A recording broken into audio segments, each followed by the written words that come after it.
Hey guys, today I'm going to be showing you how to make one of these optical illusion hypercards. Let's get into the video right now.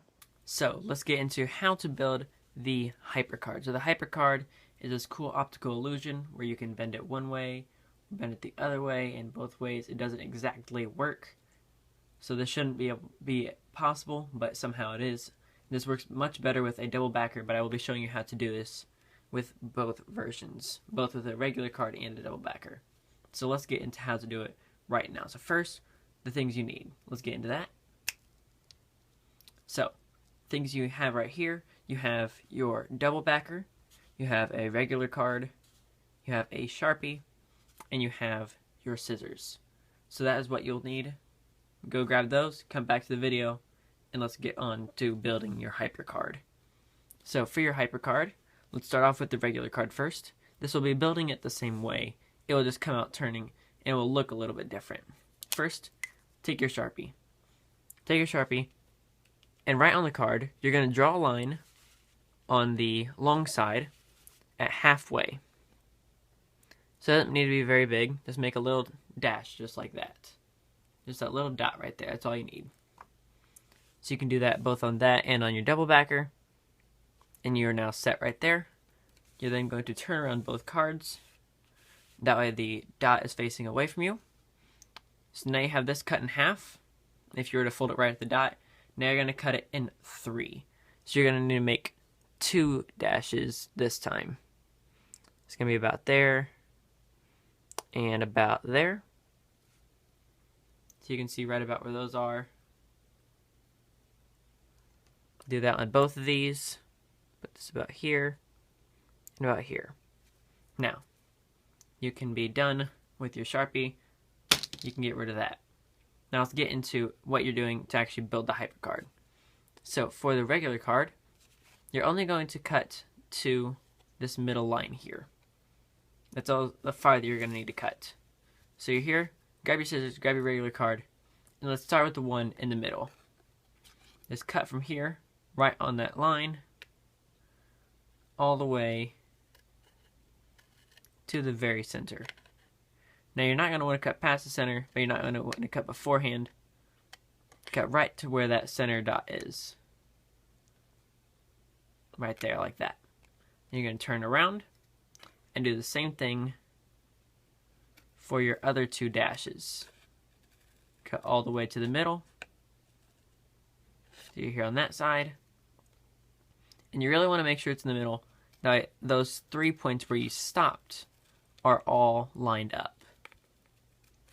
So if you want to, you can draw a line here in the middle, but in fairness, that will make the effect a little bit less perfect in the end result. Then you can do it with your double backer, just like this, just the same. And yes, these cards are very old. You're probably not going to want to use crazy new cards. Just pull out some old deck that you have.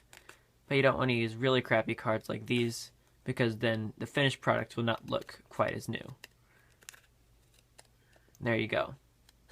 So, you have this all cut. Now you're all done with the scissors. Get rid of those. So now you have these 2 cut up cards. What you're going to do is you're going to take this, and you have basically 3 parts here. You have this right wing, this middle, and this left wing. Take and hold the card, the left wing, with your left hand, and then hold it the opposite way here. You're going to turn it around, and now this isn't quite lined up right, because this should be a straight line here to here, which this isn't. This one needs to come down a little bit more. So I can come in here, cut this side a little bit farther. There we go. Now this side needs to be cut a little farther.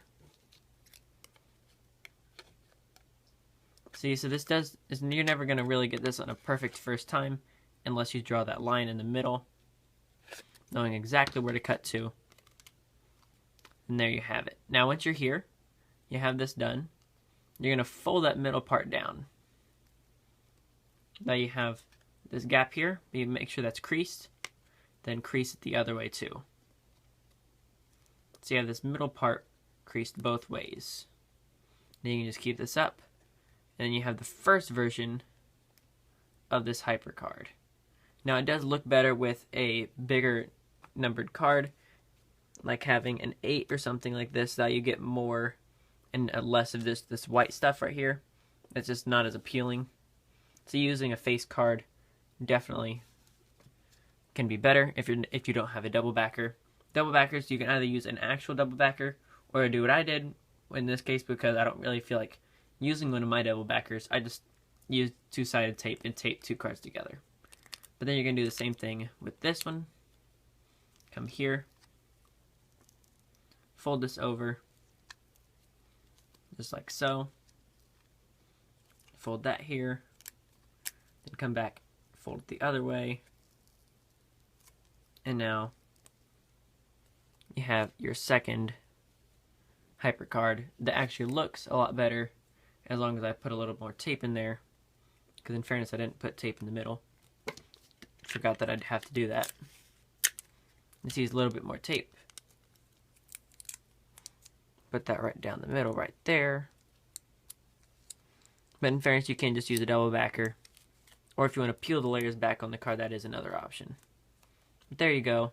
Now you have your double backer card that looks much better, because then it really does give that effect where that should be able to go both ways. So the double backer definitely gives a better effect. So that is how you build a Hypercard. So I hope you enjoyed that. What are some other things you can make out of cards that you can think of? Let me know down in the comments. If you haven't subscribed already, please make sure to do so. You can click right there to do that. And you can watch another one of my videos right there. Thank you guys for watching. This is Card Perfect, signing off.